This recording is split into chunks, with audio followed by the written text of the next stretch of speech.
കരിക്കുലവും സിലബസും തമ്മിലുള്ള വ്യത്യാസം എന്താണ്? ഈ കഴിഞ്ഞ ഇൻ്റർവ്യൂവിന് വന്ന ചോദ്യമാണ്. ഈ ചോദ്യം നമ്മളോടാണെങ്കിൽ നമ്മൾ എന്തുത്തരം പറയും?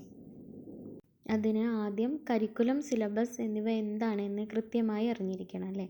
കരിക്കുലം അല്ലെങ്കിൽ പാഠ്യപദ്ധതി അതൊരു വിശാലമായിട്ടുള്ള ഒരു ആശയം അല്ലെങ്കിൽ ഒരു കൺസെപ്റ്റാണ്.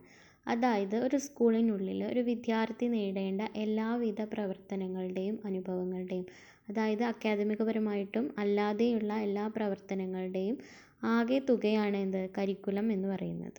ഒരു വിദ്യാർത്ഥിയുടെ വൈജ്ഞാനികപരമായിട്ടുള്ളതല്ല, മറിച്ച് ഭൗതികപരമായിട്ടും ചാലകപരമായിട്ടുള്ള എല്ലാ വികാസങ്ങളുടെയും പ്രവർത്തനങ്ങൾക്ക് ആവശ്യമായിട്ടുള്ള കാര്യങ്ങളാണ് കരിക്കുലത്തിൽ പറയുന്നത്.